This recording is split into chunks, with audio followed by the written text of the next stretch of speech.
Class. आज की माधुरी Kadambini class में आप सभी का स्वागत है। तो जैसा कि हम माधुरी कादम्बिनी में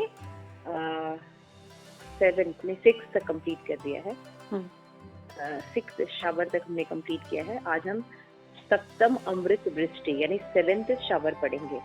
जैसा हमने पहले ही बताया था कि माधुरी कादम्बिनी में श्री विश्वनाथ चक्रवर्ती ठाकुर ने 8 शावर से 1 शावर जो है वो प्रेजेंट किए हैं माधुरी कादम्बिनी के।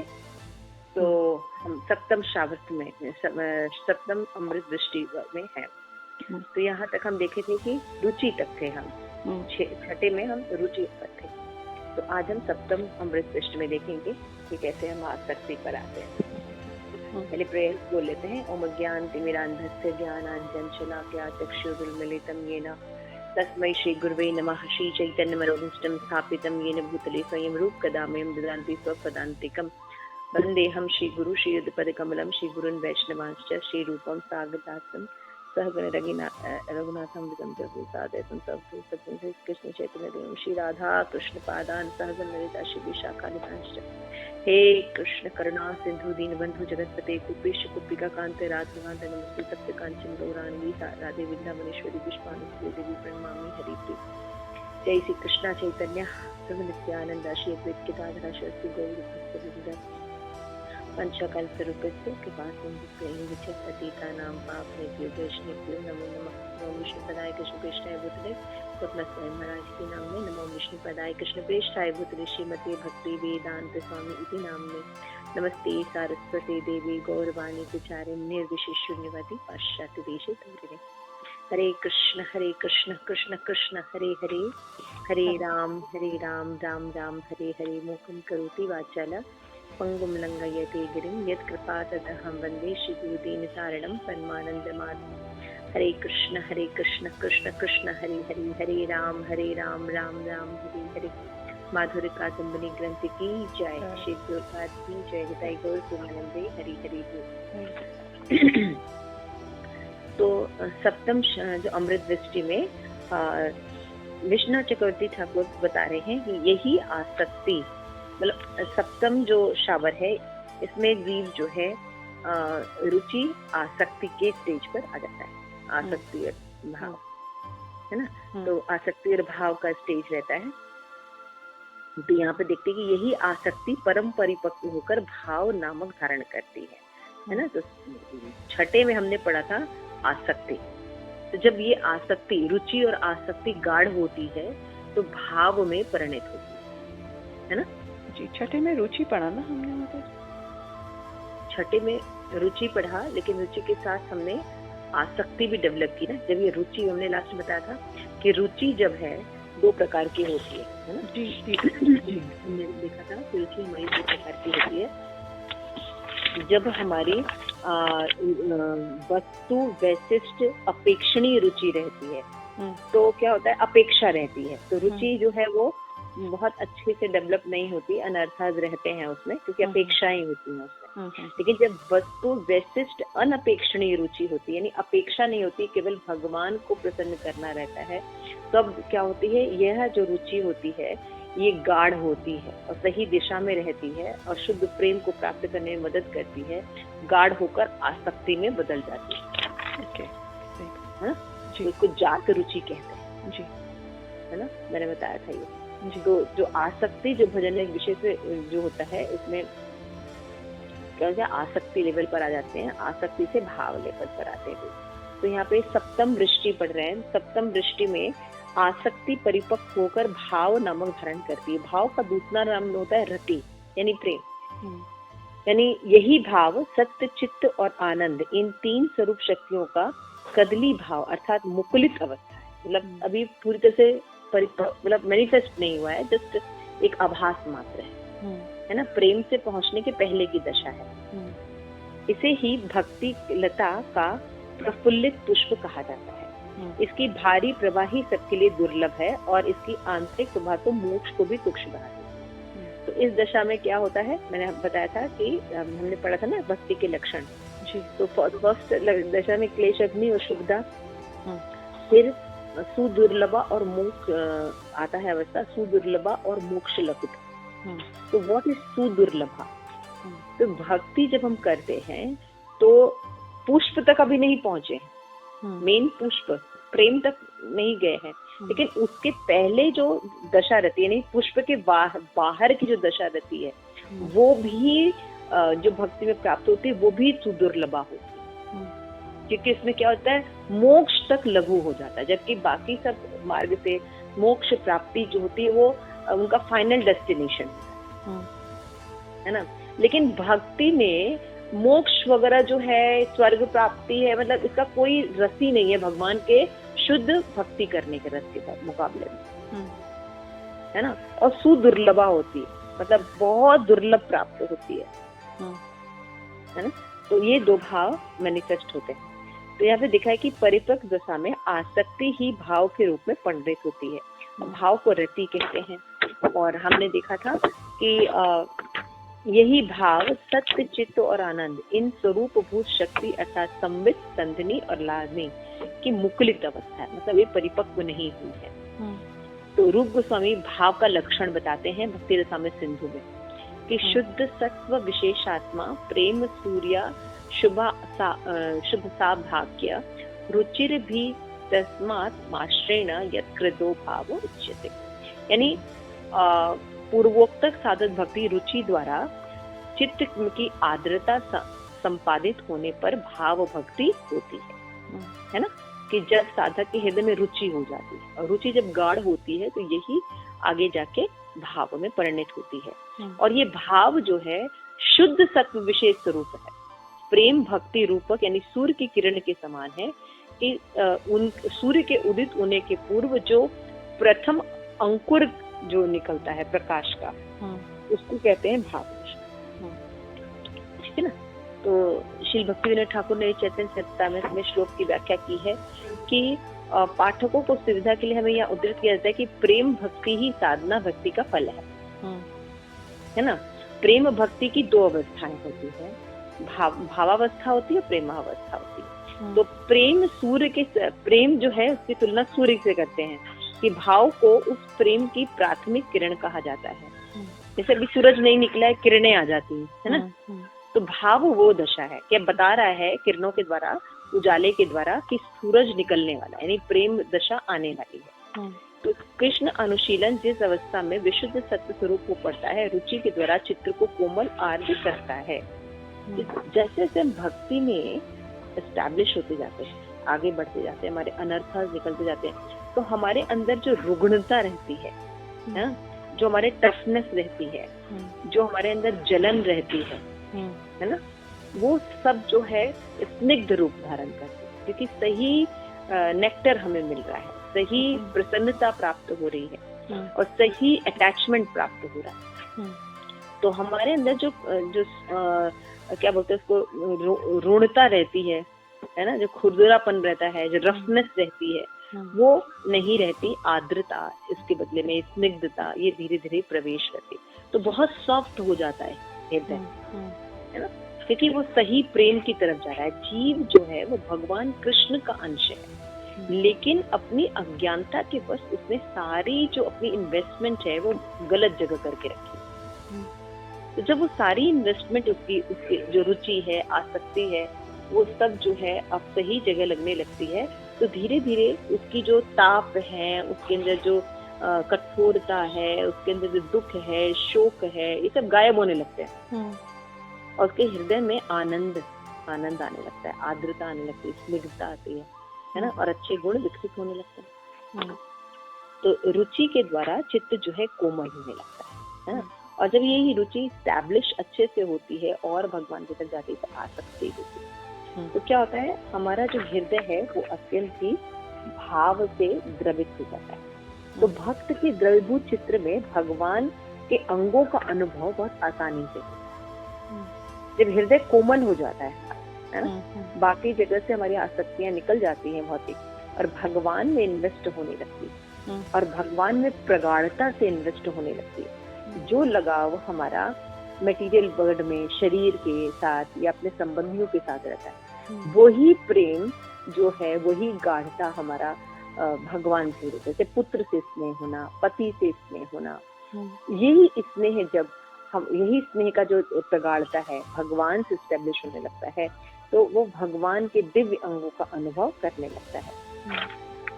तो यहाँ पे देखते हैं कि जब हमने पढ़ा था ना कि जात रुचि वर्ड यूज किया था ना मैंने, जात रुचि।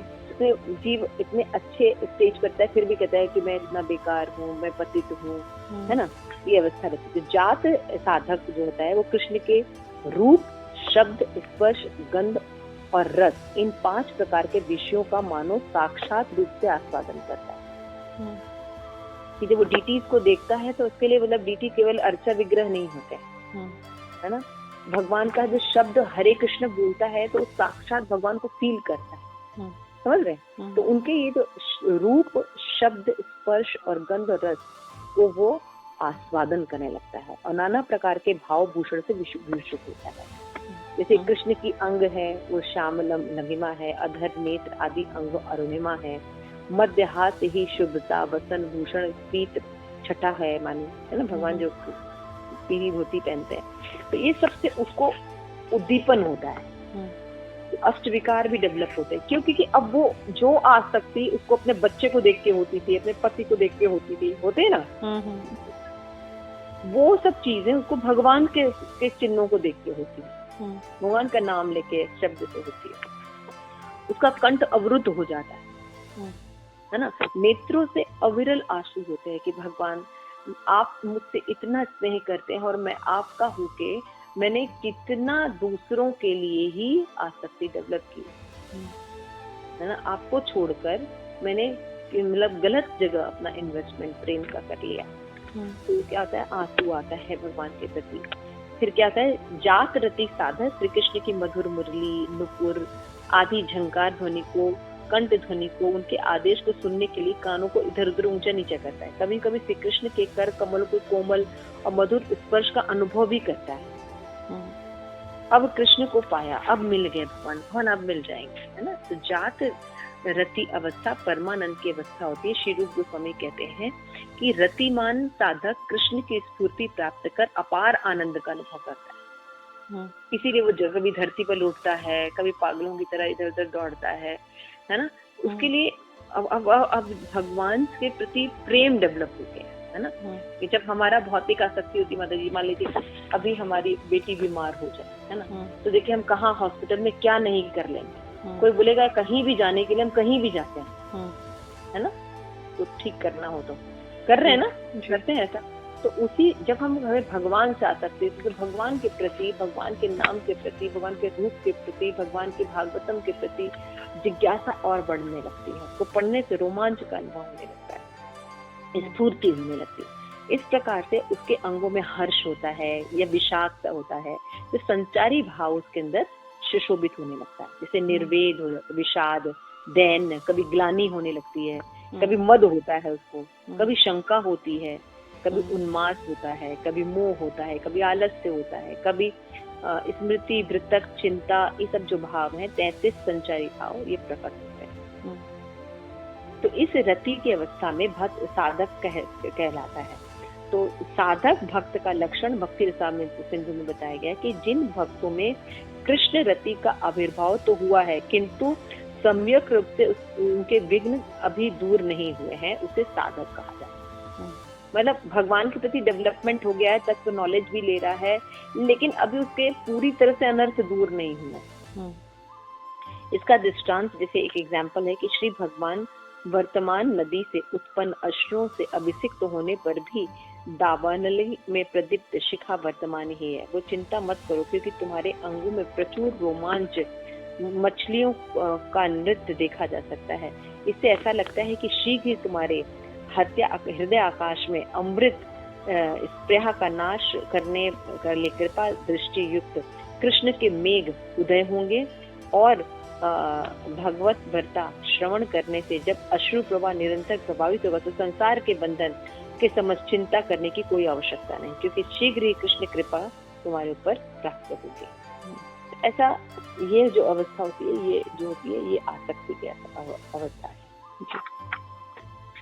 तो फिर क्या होता है कि भक्तों को परम शुद्ध अवस्था में अहम और ममता भाव हो जाता है। तो जैसे अहमता और ममता ये फॉल्स ईगो के वो लक्षण होते हैं, है ना।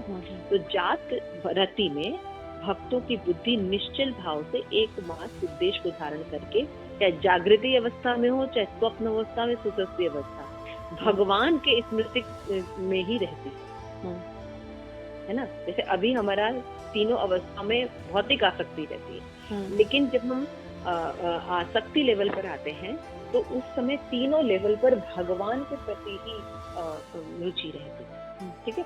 उस समय भक्तों का अहम भाव अर्थात जीव भाव अभिलषित सेवा के उपयुक्त सिद्ध देह में प्रविष्ट हो जाता है। कहने का मतलब है कि जात साधक को ध्रुव अनुस्मृति प्राप्त हो जाती है। हमने पढ़ा था ना, श्रवण दशा, वर्ण दशा, इसमें अनुस्मृति दशा रहती है। तो अनुस्मृति दशा जो है वो प्राप्त कर लेता है, मतलब भगवान का स्मरण उसको सदैव रहता है। लेकिन अभी समाधि दशा प्राप्त नहीं किया है ना। तो श्री ब्रजेंद्र नंदन के स्वरूप लावण निरंतर स्फुरित होते हैं और अनुभव करता है। वो सोते जागते हर समय भगवान की लीलाओं का, भगवान के नाम का, भगवान के चीजों का वो अनुभव करता रहता है ना, गुणों का। तो इसलिए यहाँ पे जो बता रहे कि अहमता और ममता, उसकी जो भाव है वो शुद्ध हो जाते हैं। तो जैसे अहमता ममता अर्थात अहंकार का भाव और ममता अर्थात ममत्व, इन दोनों वृत्तियां जो देह और दैहिक विशेष में अवलंबन करती हैं, वो 5 शरीर, मैं और मैं है, स्त्री है, पुत्र है, मेरा है, इसका अभिमान रहता है। तो जीव की संसार दशा कहलाती है ये। लेकिन जब हम भक्ति करते हैं तो भक्ति साधक में जीवात्मा का शुद्ध स्वरूप यानी वो भगवान का दास है, इसका सिद्ध स्वरूप जागृत हो जाता है। केवल वो पढ़ता ही नहीं कि भगवान का दास है, बल्कि वो एक्सेप्ट भी करता है, वो मानता भी है। उसकी अहमता और ममता जो रहती है उसका नाश हो जाता है। अहंकार के 2 पक्ष होते हैं, I and mine, me and mine.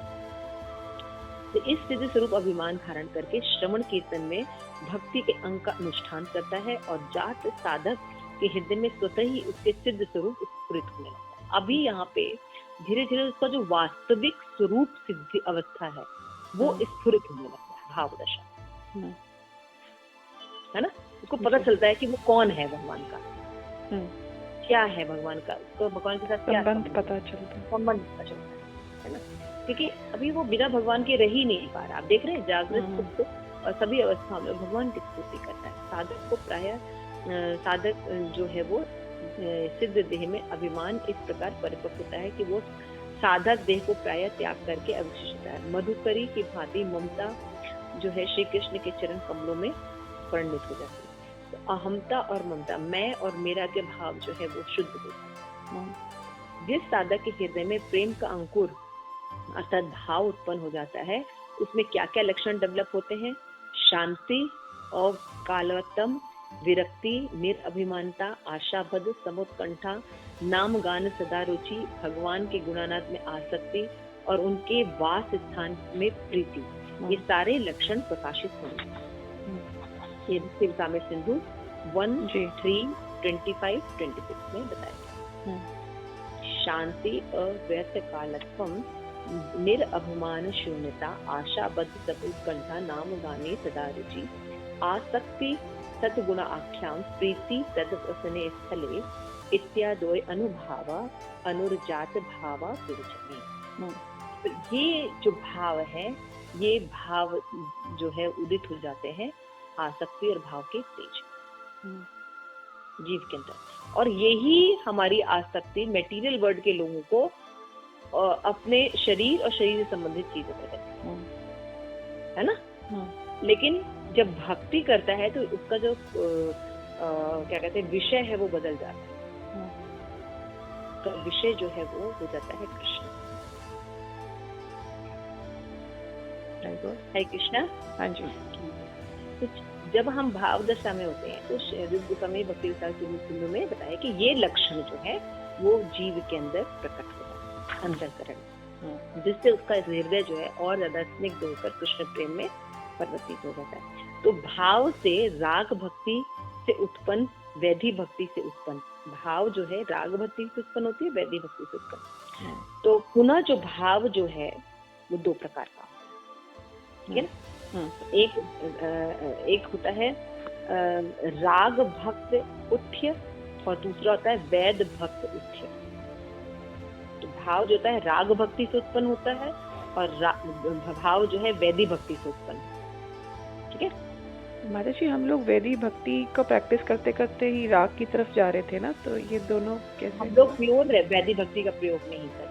हाँ हम लोग वैदिक भक्ति उन्मुख रागानुगा भक्ति करते हैं। ओके, तो फिर यहाँ पे रागा भक्ति वाला जो है वो एप्लीकेबल होता है गौड़िये में जो। हाँ जी, यहाँ पे बता रहे हैं कि भाव जो है 2 प्रकार के होते हैं, है ना। तो यहाँ पे बताया कि मैंने बताया ना कि भाव दशा में राग भक्त उत्पर भक्ति और वैद भक्त उत्पर भक्ति होती है। तो जो राग भक्ति होती है वो श्रेष्ठ होती है। ये राग भक्ति में क्या होता है वो हम अभी आपको एक्सप्लेन करते हैं। कि साधन भक्ति के 2 प्रकार होते हैं, राग भक्ति और वैदिक भक्ति। राग भक्ति लोभमयी होती है और वैदिक भक्ति शास्त्र शासनमयी होती है। पढ़ा था हमने कि वैदिक भक्ति में शास्त्र का शासन है, ऐसा करेंगे तो ऐसा होगा, ऐसा करेंगे, उसके भय से जीव कर। लेकिन वैदिक भक्ति में भगवान के प्रति प्रेम होता है, राग होता है, जिसके कारण वो करता है, सहज करता है, लोभमय। तो इसलिए भाव भी 2 प्रकार के होते हैं, राग भक्ति से उदित भाव और वैदिक भक्ति से उदित भाव। राग भक्ति से उदित होने वाला भाव जाति और परिणाम में वैदिक भक्ति से उत्पन्न भाव भक्ति की अपेक्षा अधिक श्रेष्ठ होता है। तो भक्ति मार्ग में भक्त भी 2 प्रकार के कहे जाते हैं, राग मार्गी और वैदिक। तो इसी तरह से भाव भी जो होते हैं ये 2 प्रकार के होते हैं। तो यहाँ पे हम देखते हैं कि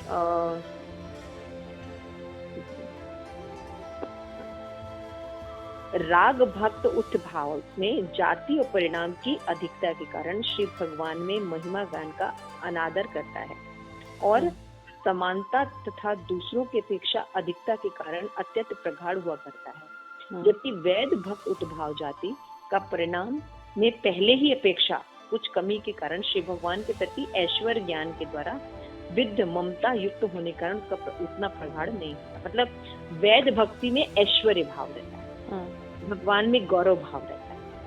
तो क्या कहता है कि भगवान के रति के प्रति उसका आस्वादन नहीं होता। जो वैभव है वो आगे आता है, क्योंकि वैभव भाव में क्या रहता है, भगवान बहुत महान है, हम दास हैं, तो एक संबंध स्टैब्लिश नहीं हो पाता। लेकिन राग भक्ति में क्या होता है, जीव भगवान को अपना पुत्र मानता है, अपना भाई मानता है, अपना फ्रेंड मानता है, अपना लवर मानता है, अपना पति मानता है। तो क्या होता है, एक संबंध होता है ना, प्रगाढ़ता आ जाती है, ठीक है ना। तो यही में अंतर होता है। तो ये दोनों भाव दोनों प्रकार के भक्तों को 2 प्रकार के चित्त वासना से हृदय में स्फुरित होकर 2 प्रकार से आस्वादित होते हैं। तो यहाँ पे एग्जाम्पल दे रहे, जैसे आम, कटहल, अंगूर आदि स्वादु और माधुर्य भांति इनमें उत्तरोक्त माधुर्य विद्यमान। इसी प्रकार अलग अलग भाव भी होते हैं, है ना। सभी फल जो है वो अच्छे होते हैं, लेकिन आम का अलग टेस्ट है, अंगूर का अलग है ना। तो अलग अलग टेस्ट होते हैं। उसी तरह शांत रस का, सब में रस है, लेकिन शांत भाव का अलग टेस्ट होता है, साक्ष्य भाव का अलग होता है, वात्सल्य का अलग होता है ना, माधुर्य का अलग होता है। तो इसमें जो होता है, जो माधुर्य का होता है वो ज्यादा सुप्रीम। तो वैदिक भक्ति जन भाव प्रगाढ़ नहीं होता, क्योंकि इसकी प्रति शास्त्र भय में वजन प्रवृत्ति और ऐश्वर्य ज्ञान मिश्रित होती है।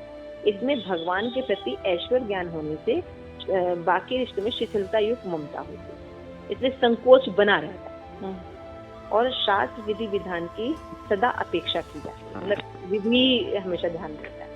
तो जब हम प्रेम करते हैं तो विधि की जरूरत नहीं रहती, इसीलिए हमारी फिलॉसफी अत्यंत वेदाद्वैत है, कि जहाँ भगवान की भक्ति रहती है वो चीजें हम स्वीकार, है ना। तो अतः श्री कृष्ण जैसे utility is the principle, Shri Prabhupada बोलता है ना, यूटिलिटी इज द प्रिंसिपल, कि ऐसे तो हमें जो नए संसाधन है ये है, इनको यूज नहीं करना चाहिए, लेकिन अगर भगवान के प्रचार में इंटरनेट है, वो सबका यूज किया जाता है तो हम कर सकते हैं, लेकिन उसमें आसक्ति नहीं हो, है ना। जैसे बाकी लोग नेट से आसक्ति हो जाती है, मोबाइल से आसक्ति है, लेकिन भक्त उसकी जो यूटिलिटी को यूज करते हैं प्रचार के लिए या कोई सेवा के लिए भगवान की, तो उनमें मोबाइल में आसक्ति नहीं रहती, उनकी आसक्ति भगवान से ही। अतः श्री भगवान ऐसी वैधि भक्ति में कभी भी वशीभूत नहीं होते। भगवान रागा भक्ति से वशीभूत, ठीक है ना।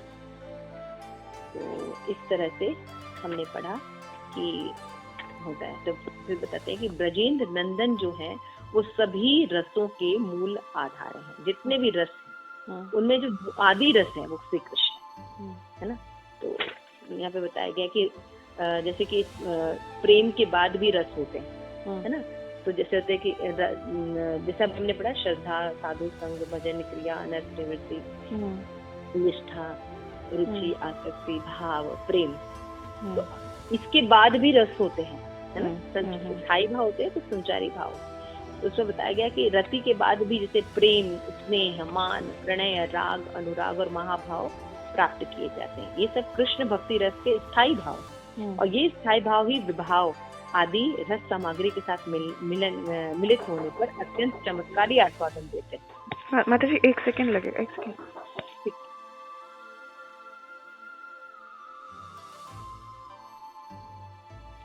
हरे कृष्ण। तो ये सप्तम वृत्ति में हम चर्चा कर रहे थे कि ब्रजेंद्र नंदन जो है वो सभी रसों के आदि मूल है। भगवान जो है सभी रसों के आदि मूल है। तो वैसे तो कुछ रस जो होते हैं मुख्य होते हैं, कुछ गौड़ होते हैं, है ना। लेकिन देखते हैं कि भक्ति रसामृत सिंधु में बताया गया कि भगवान जो रति जो है उसकी जो स्थायी भाव जो होते हैं प्रेम के ऊपर भी होते हैं, है ना। जैसे कि प्रेम, स्नेह, मान, प्रणय, राग, अनुराग और महाभाव, ये सब स्थायी भाव होते हैं। ये स्थायी भाव ही जब विभाव के साथ मिलते हैं तो बहुत ही चमत्कार होता है। तो जैसे एग्जाम्पल दिया गया है कि जैसे गन्ना का रस है ना। तो गन्ने के रस को जब हम गाढ़ा करते हैं तो गुड़ बन जाता है। गुड़ से खांड बनता है, खांड से शक्करा बनता है, फिर मिश्री बनता है। तो मिश्री जो है सबसे ज्यादा टेस्टी लगता है। तो ये सब कृष्ण भक्ति के स्थायी भाव। इन स्थायी भाव के साथ में विभाव, अनुभव आदि सात्विक और व्यभिचारी भाव सम्मिलित होने पर कृष्ण भक्ति रस अमृत के समान आस्वादनीय होने लगता है। मतलब देखो भाव, ये जो रस होते हैं ना कई प्रकार के होते हैं, मुख्य होते हैं, गौड़ होते हैं, है ना, स्थायी भाव होते हैं। जैसे भक्ति रसामृत सिंधु में आपने पढ़ा होगा कि विभाव जो होते हैं वो 2 प्रकार के होते हैं, आलंबन और उद्दीपन, है ना। तो आलंबन भी पूरा 2 प्रकार का होता है, विषय आलंबन और आश्रय आलंबन।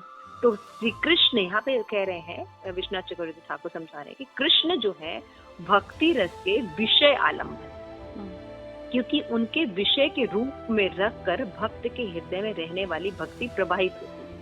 भक्त आश्रय आलंबन है, क्योंकि वही भक्ति का आश्रय अवस्था या आधार होता है। तो पुनः कृष्ण जब भक्त को प्रीति करते हैं तब वे भक्त विषय रति में आश्रय आलंबन हो जाता है और भक्त विषय आलंबन हुआ होता है। जैसे कि मुरली ध्वनि, मेघ, मयूर पुच्छ, ये सब उद्दीपन प्रभाव। उद्दीपन मतलब क्या होता है, जैसे किसी चीज को देखकर भगवान का स्मरण होना। जैसे पीला कलर देखा या मोर के पंख देखे तो उद्दीपन होना, स्टिमुलेट करना, है ना, इसको उद्दीपन कहते हैं, है ना। तो जैसे भगवान का मयूर पुच्छ देख लेना या मुरली देख लेना तो भगवान का स्मरण होना, है ना। ये कृष्ण रति को और ज्यादा उद्दीप्त कर देते हैं, है ना, भगवान के प्रति प्रेम को बढ़ा देते हैं, है ना। जैसे घने बादल देखना तो भगवान के कलर का स्मरण होना, है ना। तो जो जिसको प्रेम रहेगी तो वो इन चीजों को देखता है। जैसे कि आप भौतिक जगत में भी देखिए कि जिस व्यक्ति से प्रेम होता है तो उससे संबंधित जो चीजें होती हैं, उस जगह को या उससे संबंधित कुछ भी नाम लेने पर उसके प्रति बहुत प्रेम होने लगता है ना। जैसे कि मान लीजिए आपके फादर का नाम सच्चिदानंद है, तो आपको मान लीजिए आपके इसको आप पढ़ा रही हैं कहीं पर, स्टूडेंट का नाम कहीं सच्चिदानंद है, तो you feel very connected, you know. जैसे आपके जैसे हमारी डीटीज है रुक्मणी द्वारका, तो कभी कोई रुक्मणी नाम की माता जी मिलती हैं या किसी से एसोसिएट होता है तभी आई फील वेरी कनेक्टेड, है ना। ऐसा होता है। तो वही उद्दीपन है। तो आध्यात्मिक जगत में भी उद्दीपन, भगवान से बहुत प्रेम होता है। जैसे राधा रानी तमाल वृक्ष को देखती हैं तो उनको कृष्ण का स्मरण होता है ना। गोवर्धन को देख के भगवान को अपने लीला स्मरण होता है, राधा रानी की याद आती है। तो इस तरह से उद्दीपन इसको कहते हैं। ये कृष्ण रति को उद्दीप्त करते हैं। जैसे नृत्य, गान, क्रोश आदि अनुभव, ये चित्त के अंदर में भावों को बोध कराने वाले हैं। तो यही जो है अश्रु 8 प्रकार के सात्विक भाव हमें अनुभव कराते हैं। इसलिए श्री ग्रंथकार ने सात्विक भावों का उल्लेख नहीं किया, तथापि रस शास्त्र में सात्विक नाम इसलिए दिया गया है कि नृत्य आदि अनुभव समूह को इच्छा पूर्ति घटित हो जाती है। तो यहाँ पे काफी डीप एक्सप्लेनेशंस हैं, आप पढ़ सकते हैं और डिटेल में। तो यहाँ पे यही बताया गया है मेन कि भाव स्तर जो होती है, आसक्ति स्तर जो होता है, उसमें भजनीय विषय होता है, रुचि भजन विषय और आसक्ति भजन विषय, है ना। इसमें आसक्ति जो होती है, हम रिपीट कर रहे हैं बात को, आसक्ति जो होती है में होता है कि विषय से निकलकर भगवान के नाम, रूप, गुण आदि में लगने लगती है ना। यानी हमने पढ़ा था, तो भजन विषय की रुचि में जब प्रगाढ़ होकर भगवान के विषय में परिणित हो जाती है तो उसे आसक्ति कहते हैं, है ना। तो यहाँ पे देखा था कि रुचिमान भक्त को श्रवण आदि में रुचि होती है और आसक्तिमान भक्त को अपने अविशिष्ट देव में आसक्ति रहती है। तो आसक्ति उदय होता है तो पता चलता है कि कृष्ण प्रेम उदित होने वाला है। दोनों ही एक दूसरे का अवलंबन करते हैं। तो रुचि स्तर पर बुद्धि पूर्वक कृष्ण में आकर्षण रहता है, लेकिन आसक्ति लेवल पर साधक का चित्त अनायास ही भगवान में लगा जाता है। समझ रहे? यही डिफरेंस है कि रुचि में हम बुद्धि से लगाते, कुछ प्रयोग करते, लेकिन आसक्ति लेवल पर उसका जो है भगवान के प्रति जो है वो सहज हो जाता है, नेचुरल होता है। तो इस प्रकार से हमने जो है सप्तम दृष्टि जो है वो कंप्लीट की। ठीक है, ठीक है। तो हम अष्टम दृष्टि करने जा रहे हैं। अष्टम दृष्टि में भाव रूपी पुष्प की प्रेम रूपी फल में परिणित होने की बात बताई गई है ना। तो भक्ति लता जो है साधक के 2 पत्तों के पहले वर्णन किया जा चुका है ना, क्लेश, अग्नि और शुभदा। यही उनमें अत्यधिक चिकना और श्रवण आदि भाव पुष्पों से युक्त अनुभव नामक अनेक पत्ते सहसा ही शोभा से प्राप्त हो जाते। जैसे भक्ति लता बढ़ रही है ना, तो पहले 2 पत्ते निकले, क्लेश, अग्नि और शुभदा। फिर हमने देखा मोक्ष, लघुता और सुदुर्लभा, है ना। अब उसके बाद जो है और पुष्प जो है लगने लगते हैं, इसमें आती है, परंतु बताया कि भाव पुष्पों को चरम प्रकाशता प्रफुल्लित होकर सहसा प्रेम नामक फलों को उत्पन्न करती है। तो परंतु यह भक्ति लता अत्यंत आश्चर्यमय होती है। ये इसके पत्ते, तवक, पुष्प, फल परिणाम को प्राप्त होकर भी अपने अपने पूर्व स्वरूप को परित्याग नहीं करते। ऐसा नहीं कि फर्स्ट स्टेज खत्म हो जाता है, जैसे हम श्रद्धा पे हैं तो साधु संग पर आ गए तो श्रद्धा खत्म हो गई, ऐसा नहीं होता है। श्रद्धा और गाढ़ी हो जाती है ना, साधु संग और तीव्र हो जाता है, समझ रहे। तो फर्स्ट अवस्था से पूर्व अवस्था जो है खत्म नहीं हो जाती। जैसे मटेरियल जगत में कहते हैं हम आगे बढ़ते तो पहले का खत्म हो जाता है ना, लेकिन स्पिरिचुअल में हम पिछला भी गाढ़ता आती जाती है, पिछले उसको परित्यागते नहीं, बल्कि वो नव नवायमान रूप में सुशोभित होती है और ज्यादा दृढ़ होती चली जाती है। तो जैसे यहाँ पे ग्रंथकार कह रहे हैं कि जब प्रेम का लक्षण और उनके अनुभवी विस्तारों का वर्णन होता है कि जो भाव तथा रति चित्त में आद पूर्वक भक्ति, अनुकूल अभिलाषिता, सौहार्दपूर्ण अभिलाषा द्वारा अधिकाधिक रूप में चित्त को स्निग्ध करती है और आनंद को चरम सीमा तक बढ़ा देती है और अविशिष्ट के प्रति प्रगाढ़ ममता प्रदान करती है, वही भाव बदलकर प्रेम कहलाता है। जब इस भाव में जो पीछे हमने पढ़ा, तो ये जो बढ़ जाता है आसक्ति, रुचि होती है तो आसक्ति होती है, फिर आसक्ति में जब स्वतः भगवान के लिए होता है तो फिर वो बढ़कर प्रेम में परिणत हो जाता है। तो हमने पढ़ा था कि यही आसक्ति परम पवित्र होकर भाव धारण करती, पढ़ा था ना मैंने, इसी को रति कहते हैं, हमने पढ़ा था कि सत्य चित्त आनंद जो है ये मुकुलित अवस्था में रहता है, हमने पढ़ा था, है ना। तो इसी प्रकार प्रेमावस्था में 2 प्रकार होते हैं, भावावस्था और प्रेमावस्था। उसी तरह भाव में भी मोक्ष लगता और सुदुर्लभ रहता है, हमने पढ़ा था अभी। तो भक्तों को परम शुद्ध यानी अहम भाव जागृत हो जाता है, हमने पढ़ा था कि जागृत अवस्था में, स्वप्न, सुसुप्ति, तीनों अवस्था में भगवान का स्मरण करता है ना। तो भाव दशा के लक्षण हमने पढ़े थे, है ना। फिर भाव जो है दो प्रकार के पढ़ा था कि राग भक्त उच्च भाव और वैद भक्त उच्च भाव। हाँ, तो राग जो है वो श्रेष्ठ होता है क्योंकि अपने आप ही उसके अंदर डेवलप होता है। ये सब पढ़ा था ना हमने जी। तो अभी हम प्रेम, क्योंकि अष्टम वृष्टि है तो अष्टम वृष्टि में हम प्रेम तक पहुंच जाते हैं। इसमें स्निग्धता और ममता ये प्रेम के लक्षण होते हैं, तो ज्यादा प्रगाढ़ हो जाती है। प्रेम का हमने लक्षण पढ़ा कि जो आसक्ति है वो प्रगाढ़ हो जाती है, जिसको प्रेम अवस्था कहते हैं। कि इसमें भक्ति रसामृत सिंधु में दिया है 1:4:1 में सभ्यक मत्सृण तस्वातो ममता वाशितो श्यांकिता भाव स ए साद्रात्मा बुद्धे प्रेमा निगत्ते। भाव और प्रेम में ये भेद होता है कि भाव चित्त को स्निग्ध करता है और प्रेम उसमें अधिक रूप से मसृण और स्निग्ध कर देता है। ठीक है, और ज्यादा स्निग्ध आ जाती है, मधुरता आ जाती है। भाव में रुचि को साधक ममता, किंतु प्रेम में अत्यधिक ममता।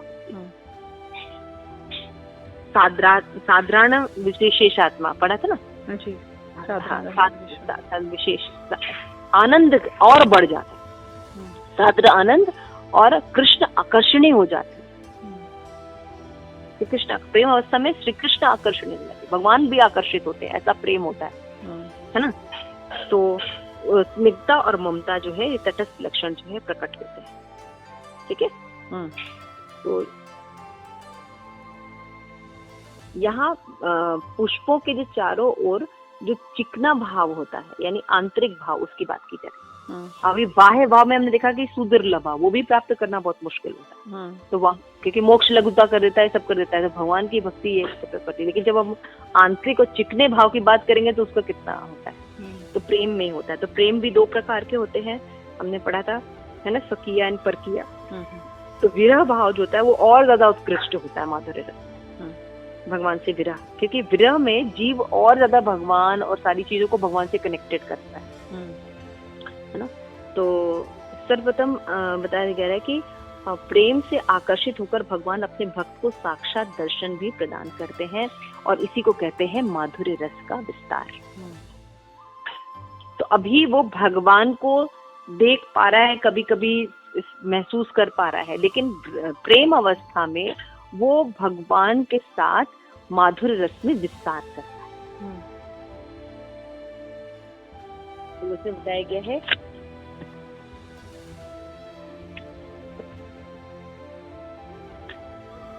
प्रेम के परम आस्वादनी रस में मस्त भक्त की स्थिति कैसी होती है। तो अलग अलग बहुत से इसमें ना आप देखेंगे तो अवस्थाएं दी गई हैं, बहुत से ऐसे एग्जाम्पल्स दिए गए हैं, तो आप पढ़ेंगे तो आपको बहुत अच्छा लगेगा कि कौन से अच्छे एग्जाम्पल्स हैं। 5 एग्जाम्पल, हर स्टेज का एक एग्जाम्पल अच्छे हैं एग्जाम्पल। हाँ, और इसमें बताया गया फिर कि प्रेम में युगपत विरह ताप और भगवान की स्फूर्ति से उत्पन्न शीतलता।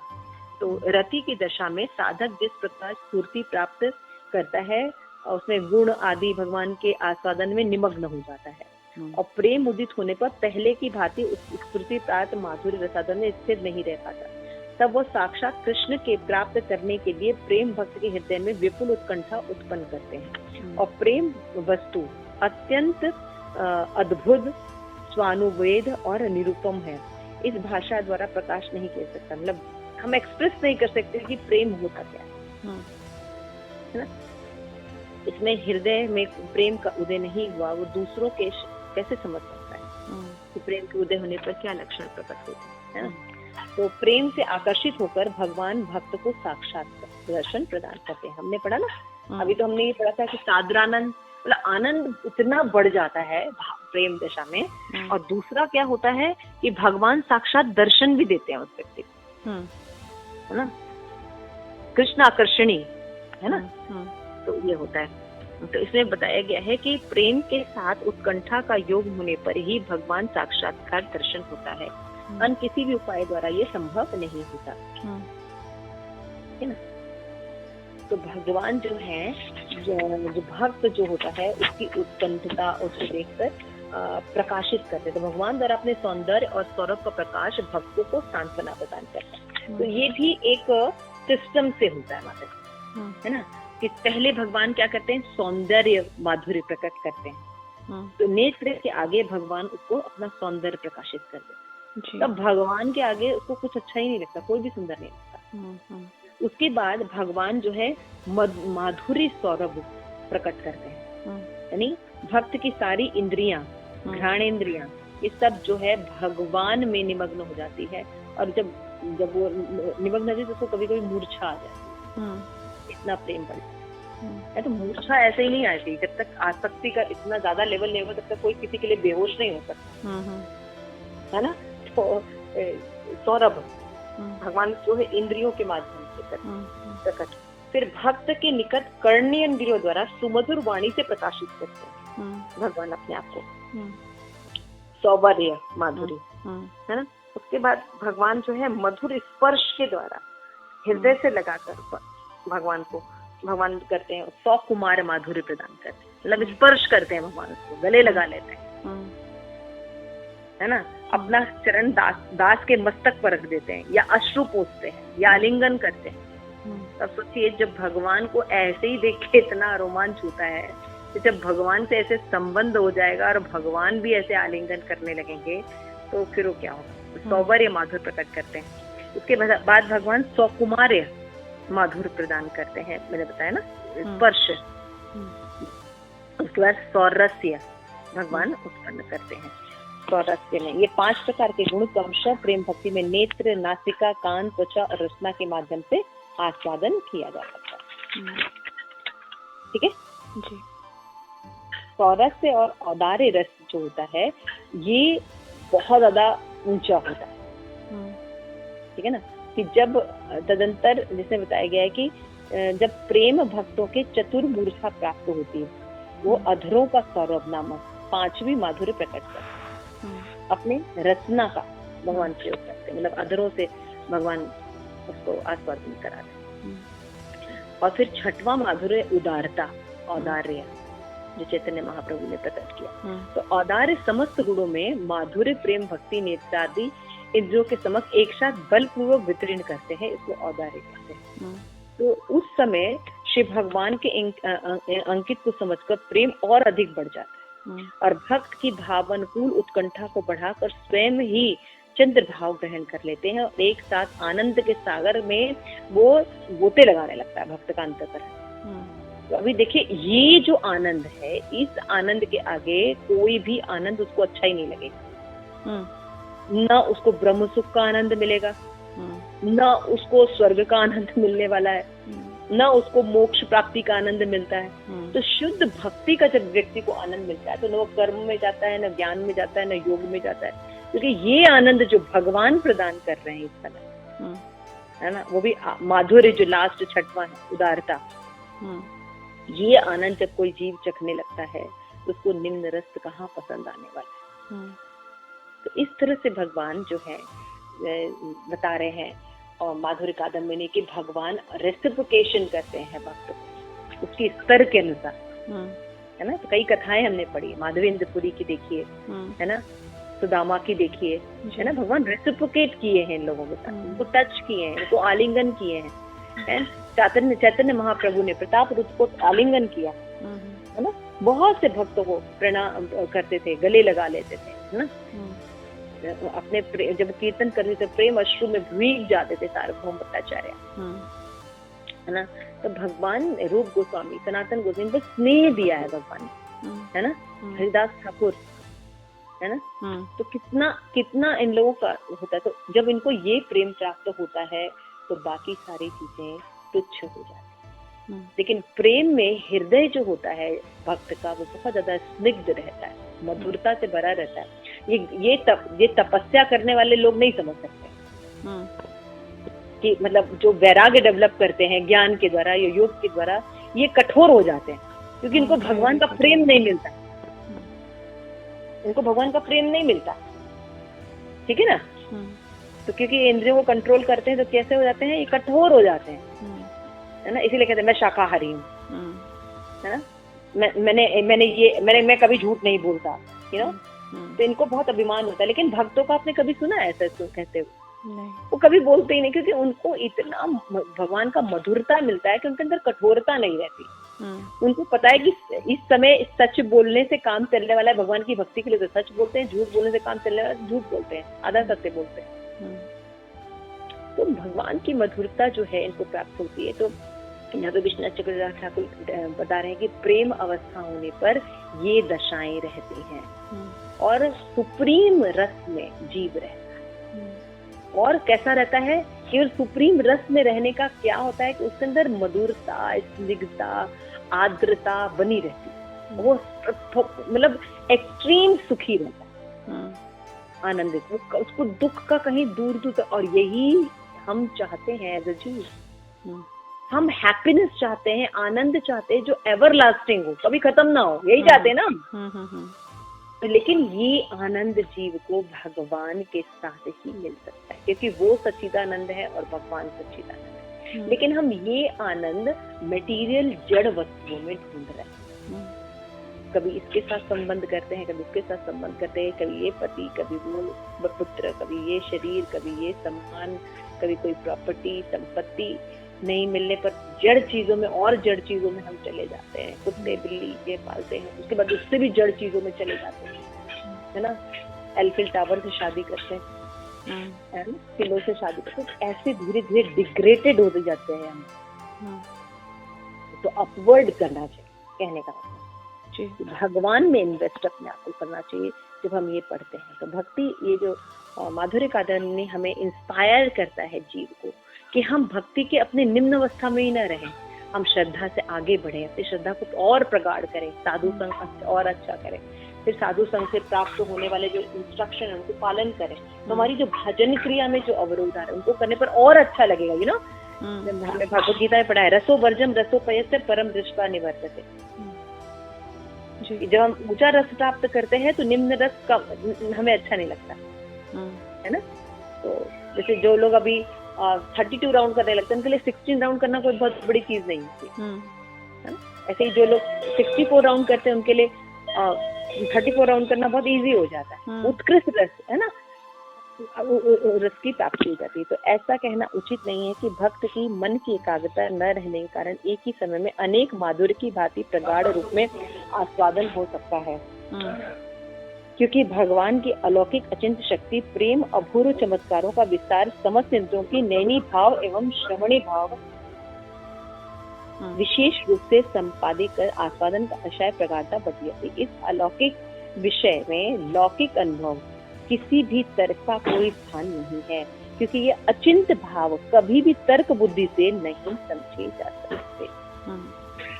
तो जीव जो है वो क्या करता है, वात्सल ही भगवान के गुणों के सम्राट हैं। फिर कृष्ण दोष, श्री भगवान दोष में भी, भगवान में जो दोष है वो भी महागुण होते हैं, जबकि जीव में 18 दोष पाए जाते हैं, कभी वर्णन किया गया है ना। लेकिन जो भक्त वत्सल भगवान ही गुणों के सम्राट है ना। तो भगवान में अगर अवगुण भी है वो भी गुण रहते हैं, लेकिन जीवों में गुण होते हैं, महादोष होते हैं। श्री भगवान में दोष भी महागुण परिणत होते हैं, उसको भी एक्सप्लेन किया है। तो इसलिए भगवान तत्व का और जीव तत्व का अच्छे से ज्ञान होना चाहिए, कि ऐसा नहीं कि उस संस्कार पढ़ के जीव भगवान बन जाता है। जीव सदैव जीव रहेगा और भगवान सदैव भगवान रहेगा। तो साधक की प्रेमोत्सुकता का फल आस्वादन की अयोग्यता होती है, तो श्रद्धा से प्रेम तक जीवबद्ध दशा और मुक्त होने का उपाय है। इस तरह हम देखते हैं कि सुशीतल चिता से निरंतर पीड़ित रहता है, उसको तृप्त करने के लिए। यहाँ पे लास्ट में आप देखेंगे कि भगवान के रूप की भी उपमाएं दी गई हैं अलग, उन्होंने कितने सुंदर भगवान का रूप है, तो अलग अलग उन्होंने श्लोका मेंशन किए हैं अलग, श्रीमद् भागवतम पे अलग। तो श्री हरि के अंतर्ध्यान होकर भक्त द्वारा किए गए अनेक संशय अलौकिक विलाप करता है। अब भगवान से मिलन हो गया, लेकिन जब भगवान अंतर्ध्यान अब होते हैं तो अब जीव नहीं रह पाता, अब उसको कुछ भी अच्छा नहीं लगता है ना, क्योंकि उसको उच्च रस मिल चुका है। तो निम्न रस कहाँ से अच्छा लगेगा, तो मूर्छित होता है, विरह में आ जाता है, और उसका जो है प्रेम जो है और बढ़ जाता है। तो साधक के प्रेमोत्तर फल आस्वादन की अयोग्यता का वर्णन उन्होंने किया है। तो उन्होंने बताया कि श्रद्धा, साधु संग, भजन क्रिया, अनर्थ निवृत्ति, निष्ठा, भजन में रुचि, भजनी विषय में आसक्ति, भाव, तत्परता, प्रेम का भाव, शास्त्र में बंधे प्रेम के विकास का यह कर्म यथार्थ है। इसके बाद भी उत्तरोत्तर विषय आस्वादन प्रदान करने पर स्नेह, मान, प्रणय, राग, अनुराग, महाभाव नाम के फल प्रतिरूप कल्प लता में ऊपर के पत्तों पर विराजमान होते हैं। इस तरह से लताएं देखिए बढ़ रही हैं, पहले 2 पत्ते निकले, फिर और निकले, फिर और निकले, फिर और निकले, है ना। उसके बाद प्रेम तक रुकता नहीं है, प्रेम के ऊपर भी रस है। तो साधक का शरीर उसके आस्वादी रूप संपत्ति को क्षीणता और शीलता आदि संवर्धन को सहने में असमर्थ हो जाता है, क्योंकि भगवान से मिला और भगवान चले गए, है ना। तो अब वो विलाप करता है, और ये दशा जो है सर्वोच्च दशा होती है। तो यहाँ पे लास्ट में बता रहे हैं कि मुक्त होने का, जीव की बद्ध अवस्था और उससे मुक्त होने का उपाय। तो वे बता रहे हैं कि कर्ता जीव माई गुणों में केवल मात्र प्रेरणा ही प्राप्त करता है। इस कर्ता जीव में अणु स्वतंत्रता भी होती है, यही जीव का जीवत्व है ना। ये बहुत इम्पोर्टेंट है। तो इस स्वतंत्रता को जीव इच्छा अनुसार व्यवहार कर सकता है, वो कर्म फलों का भोग करे या फिर वो कर्ता और भोगता है, उसके अहंकार अवश्य ही रहता है, ऐसा समझना होगा। अहंकार की 2 वृत्तियां होती, अहमता और ममता। स्वरूप भ्रांत माया बद्ध जीव अपने कर्म से प्राप्त माया रचित जड़ शरीर में स्त्री इसमें ही लग जाता है। लेकिन अगर वो साधु संग करता है, सही साधु संग करता है, तो उसका सही इन्वेस्टमेंट हो जाता है, सही अहंकार डेवलप होता है कि वो कृष्ण का दास, तब वो माया से मुक्त हो जाता है। एकदम क्लियर का, जब तक कृष्ण की भक्ति जीव नहीं करेगा तब तक वो माया से किसी भी मार्ग के द्वारा मुक्त नहीं हो सकता। तो लास्ट में जो मंगलाचरण बोलते हैं कि माधुरी वारिधे कृष्ण चैतन्य दुःखृते रसे इयं धिनोति माधुरी कादम्बनी जगतः इति माधुरी कादम्बिया पूर्ण मनोरथेन नाम अष्टवृष्टिं समाप्तः। तो यहाँ पे आशीर्वाद दे रहे हैं, है ना। क्या आशीर्वाद दे रहे हैं कि श्री गौर सुंदर की करुणा से इन्हीं के लीलामृत सागर से उत्पन्न ये अद्भुत माधुर कादम्बनी अमृत वर्षण के द्वारा जगत जीवों के त्रिताप अनल में निरंतर दग्ध है, विश्व को सुशीलता प्रदान करके उसे तृप्ति प्रदान करे। तो इस तरह से विश्वनाथ चक्रवर्ती ठाकुर ने ये अष्टवृष्टि यानी 8 शावर प्रेजेंट किए मेघमालाओं की, भगवान के माधुर्य की, कि जो साधक है उसके जो तपन है, उसका जो ताप है, वो जो नाश कर सकती है और उसको स्निग्धता, मधुरता और आर्द्रता प्रदान कर सकती है। इस तरह साधक जो है अपना भक्ति और भजन उत्कृष्ट करके उच्च दशा को प्राप्त कर सकता है। हरे कृष्ण। श्री गोपाल की जय। कादम्बनी की जय।